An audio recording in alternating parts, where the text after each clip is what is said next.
Nesse mês aí. Coisa boa. Boa tarde, meus queridos, tudo certo? Aqui tudo ótimo. Aline, Deise, Rodrigão, Vinícius, muito bom. Galera, vou começar com o conteúdo já que não teve perguntas. Eu separei um conteúdo aqui bem bacana para falar um pouco mais quando a gente fala de performance, né? De como a gente entregar o que a gente combinou conosco mesmo, quando a gente tem essa evolução, né? Como é que eu consigo ter essa evolução contínua, né? Que a gente precisa ter no mercado com um pouco mais de performance, né? Que a gente fala.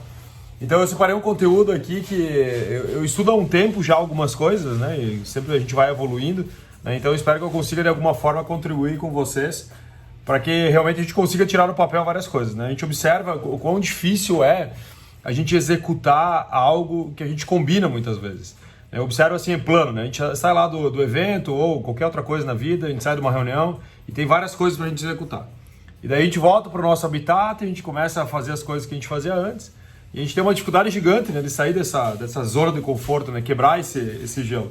Então eu vou trazer um conteúdo aqui para vocês que são algumas dicas, né, bem práticas para você, de alguma forma, colocar no teu dia a dia para que você consiga ter essa evolução. Eu aqui do meu lado direito da tela eu separei alguns tópicos, né, para que nesses tópicos eu consiga fazer uma coerência, né, da nossa conversa aqui durante uns 20 ou 30 minutos. Primeira coisa assim, que a gente tem que entender dentro de um processo de evolução contínua. Primeira coisa é você entender que você quer evoluir, né? Então, isso que você quer entregar mais, que você realmente quer performar mais. Esse é o primeiro passo. Né? Você entender que realmente isso é importante para a sua vida. Né? Porque se você entender que não é importante, a possibilidade de você conseguir fazer esse processo de evolução é muito pequena.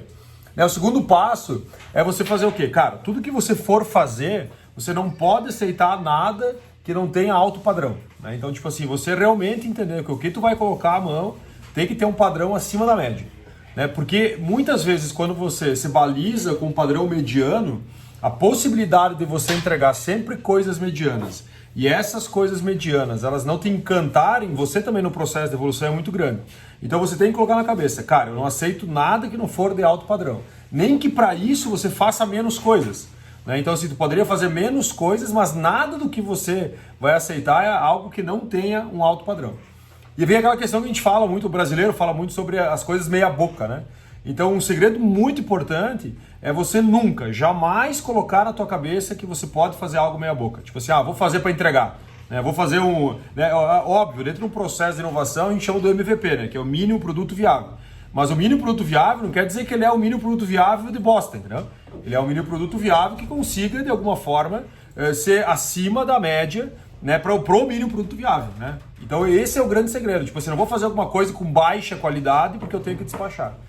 Porque quando você começar a fazer coisas que são de baixa qualidade para você despachar, para tu dizer para outras pessoas que você está fazendo, isso vai fazer com que você volte para o ambiente de entregar coisas meia boca.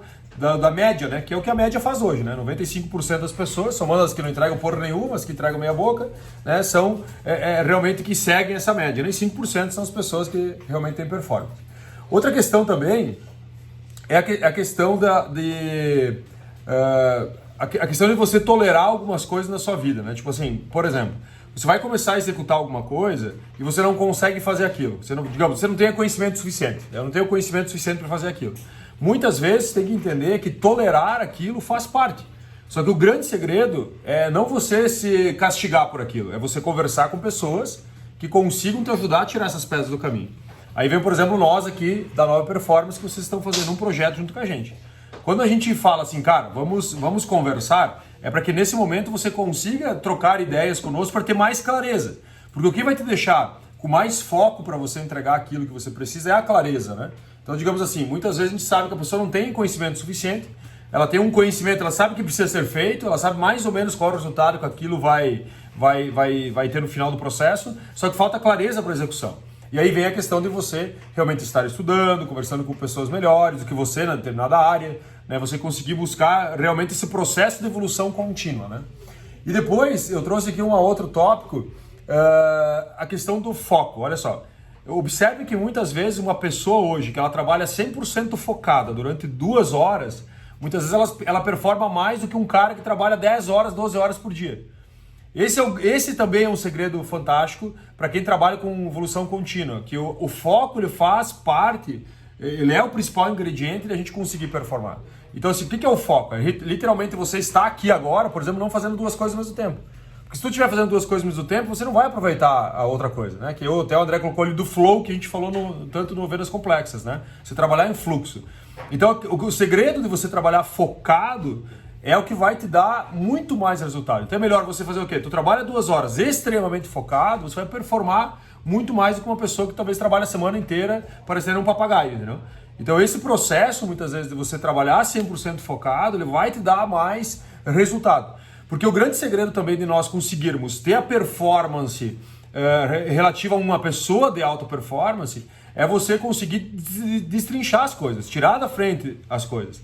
E o que eu observo hoje de muitas pessoas que às vezes ela não consegue tirar da frente aquilo que ela tem que fazer. E ela começa a vir a frustração, volta a fazer o que fazia antes. Então ela prefere ficar fazendo o que fazia antes do que realmente estar ali 100% focado. Vou dar um exemplo hoje pela manhã. Hoje pela manhã eu fiz meus sprints aqui, meus pomodoros, e eu tinha várias coisas para fazer. Cara, eu consegui trabalhar aqui umas 4 horas em conexão plena com o que eu tinha que fazer. Velho, performei muito, consegui entregar muita coisa, escrevi muito melhor, pensei muito melhor, criei estratégias muito melhor. Independente de onde você está, o foco ele tem que ser ingrediente crucial para você entregar alguma coisa. Ah, Alexandre, mas eu trabalho no meio de um monte de gente, como é que eu faço? Aí vem a questão de você entender que você não necessariamente precisa ter foco pleno os 100% do teu dia. Você pode separar blocos do teu dia, mas não dá para você ficar o tempo inteiro, né, que nem eu chamo de sapo em cancha de bocha, né? Não dá o tempo inteiro tu ficar ali, por exemplo, fazendo a mesma coisa, todo mundo falando contigo, todo mundo te parando, todo mundo, cara, chegar no final do dia você achar que tu vai construir alguma coisa, isso é impossível. Nosso cérebro é um só, né? Então você vai ter que separar alguns tempos do dia. A gente falou lá sobre o Pomodoro, né? Então, pega 25 minutos, trabalha 100% concentrado, deixa o WhatsApp do lado, algo nesse sentido, para você conseguir performar. Aqui tem mais um ponto que é algo assim que eu já estudava antigamente, mas agora eu fui buscar um pouco mais de conhecimento sobre Kaizen, né, o Kaizen, que era justamente para melhorar um pouco mais a minha melhoria contínua, né? Então é uma teoria, né, um método, né, que ele começou lá no Japão, né, foi um americano que implantou nas fábricas de automóveis no Japão, mas ele é um método que, na verdade, ele faz mais ou menos o que o Flow hoje diz, só que ele é, tecnicamente falando, um pouco mais aperfeiçoado no sentido da técnica, né? O Flow é mais um desejo e o Kaizen, ele é uma técnica. E o que acontece? Quando a gente fala do Kaizen, qual que é as palavras que a gente, resumindo esse método? Melhoria contínua, né? Então o Kaizen, inclusive, é falado muito, por exemplo, na administração, né? Fala sobre isso, sobre o processo de produção e assim por diante. Mas trazendo para o nosso dia a dia, como que a gente consegue encaixar esse método no nosso dia a dia? O grande segredo é você fazer pequenas melhorias contínuas. Mas quanto menor a melhoria, mais fácil é você aceitar aquela melhoria. Até um exemplo assim, bem clássico que a gente pode trazer, bem simples, é daquele cara que foi no médico, né, e ele queria emagrecer. Então o que o médico fez para ele? Vamos imaginar uma melhoria contínua de quem quer emagrecer. Geralmente você sai do médico com uma lista de coisas para cortar, você sai com 300 exercícios para fazer e tal. Esse processo, ele faz com que quase 90% ou mais de 90% das pessoas, eles abandonem esse processo em curto espaço de tempo. Ele vai começar bem, então ele vai ficar bom na arrancada, ele vai fazer uma boa semana, talvez uma boa quinzena, mas ele não vai conseguir fazer isso muito a longo prazo.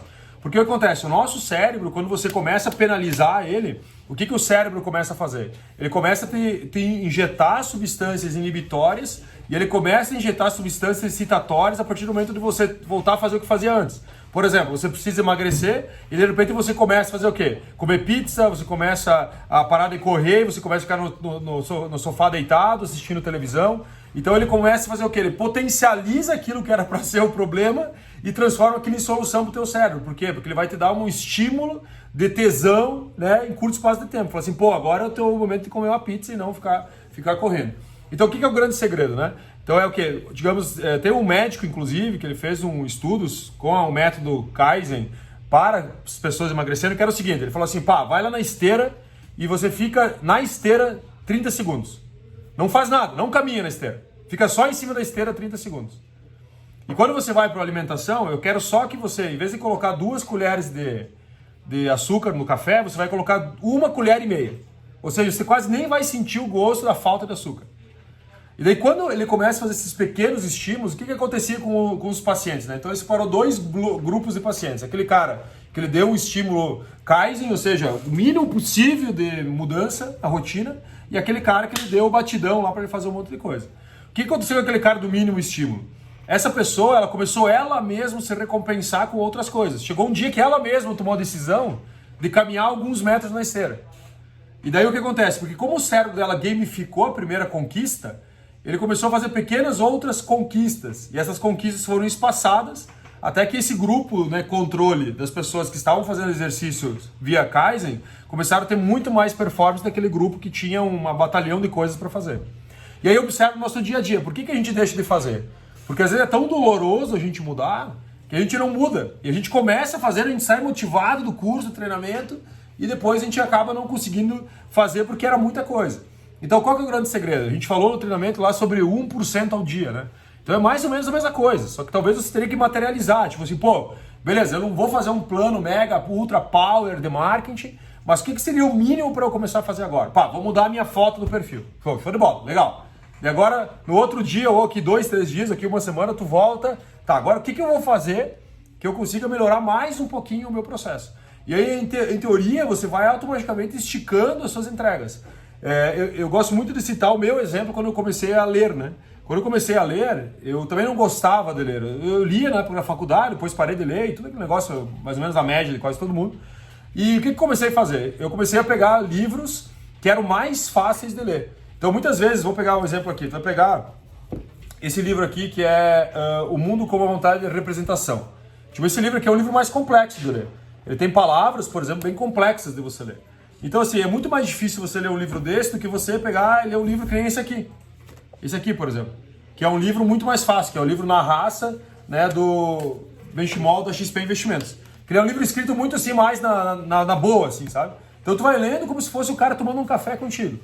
Então assim, não adianta tu pegar um livro complexo, técnico para você ler, se você não leu ainda primeiro esses livros mais simples. E daí quando eu comecei a ler o livro mais simples, e eu comecei pelas palavras, pelas poucas páginas, por exemplo, uma página por dia, meia página, um parágrafo, eu comecei a avançar. Pô, se tu ler um parágrafo por dia, talvez tu vai ler 2 livros no ano.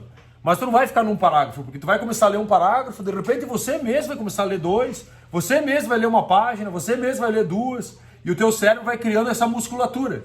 Né? Porque imagina que você tem que criar conexões neurais no teu cérebro que você não tinha antes. Então você chegar no batidão e falar assim, não, esse mês aqui eu vou ler todos esses livros aqui, ó. Cara, não vai rolar, velho, entendeu? Não vai rolar. Hoje eu consigo dizer pra vocês. Eu leio no mínimo, assim, ó, 5 livros tranquilo por mês, entendeu? Mas só que assim, cara, na época lá, quando eu comecei a ler, meu Deus, se eu lesse 2 páginas, 3 páginas, chegava a dar quase de vômito, entendeu? Porque eu não estava acostumado, por exemplo, a fazer aquele movimento. Então, no processo nosso de mudança diária, você tem que entender uma coisa, que você precisa, obrigatoriamente, mudar todos os dias. Todo dia você tem que mudar alguma coisa, mas nem que for pequenininho assim, ó, bem pequeno, não tem problema. Mas todo dia você tem que mudar alguma coisa. Só que acontece assim, ó, vamos dar um exemplo. O último encontro nosso foi mais ou menos, acho que uns 30 dias, 45 dias. Então observe, cara, se eu tivesse mudado 0,5% lá atrás, eu teria mudado hoje 22%, 23%, que seria muita coisa, cara, pensa. Talvez 1/5 1/4 da tua vida já teria mudado no sentido de performance, somente fazendo pequenas melhorias contínuas, que é aí que vem o grande segredo. Né? Melhoria contínua requer uma coisa chamada disciplina. Não tem como você fazer melhoria contínua sem você ter uma disciplina. E aí vem a questão que a disciplina, ela precisa literalmente ser a primeira cobrança que você tem. Então existem algumas técnicas, que a gente já falou várias delas, para você cobrar essa disciplina. Que é o quê? Cara, acorda pela manhã e entende, cara, o que eu vou fazer de melhor hoje? O que eu vou aprender hoje? O que eu vou fazer hoje? Para ter essa pergunta, porque se você não conseguir entender que essa melhoria ela precisa ser contínua e você querer mudar, vou mudar em março ali antes de nós se encontrar novamente, vou mudar aqui 5 dias antes. Velho, não vai dar resultado, né? E eu vejo que esse problema da gente não ter essa melhoria contínua é o que afeta muito os profissionais de alta performance. Porque daí vem a questão, quem não tem melhoria contínua, não tem disciplina, não consegue performar, não vai entregar o resultado, vai se frustrar. E aí, muitas vezes ele vai achar que o problema não é com ele, né? O problema são com terceiros. Tá, e vamos lá. Outra questão assim, que a gente fala muito da melhoria contínua é como que a gente consegue remover as pequenas barreiras mentais, né? Porque o fato de você isolar algo e não fazer, você voltar para a zona de conforto, na verdade é que você não conseguiu romper aquela limitação lá que você criou, né? Aquela limitação mental. Então você tem que romper essa limitação mental. E como é que tu faz isso? é justamente quando você vai dando pequenos estímulos, vai chegar um dia que você sobrepõe essa barreira e aí você vai buscar outra barreira, só que essa barreira já é um outro nível, já está num outro movimento e a tendência é que você consiga ter bastante performance também quando chegar nesse momento, beleza? E aqui pra gente finalizar hoje, não sei se fez sentido aí, Rodrigão, dá um likezinho na tela, fez sentido, massa, legal? Então assim, uma coisa que pra gente finalizar, inclusive eu comprei um livro aqui, que eu até fiz um post, aproveitar que ele tá aqui na minha mesa, que é esse livro aqui, né, do Peter Drucker, que é, cara, de 1968 esse livro aí. É um livro, cara, que ele escrevia sobre uma era de descontinuidade, em 1968. Pensa, 20 anos, né, depois do fim da Segunda Guerra Mundial. E ele escreveu esse livro e cara, por coincidência, eu peguei e fui ler o índice do livro, né, e achei um aqui que era, peguei e bati o olho, né, que era esse aqui, deixa eu pegar aqui o post-itzinho que eu coloquei, o novo empresário, ó, o novo empresário. Pensa, cara, em 68 o cara escreveu o novo empresário. E eu li esse capítulo aqui e comecei a olhar e falei assim, velho, não pode ser verdade que o cara escreveu isso aqui em 68. Porque é muito, muito moderno isso aqui, cara, é muito tipo hoje. Daí eu fiquei pensando, cara, quantas empresas estão em 68 ainda?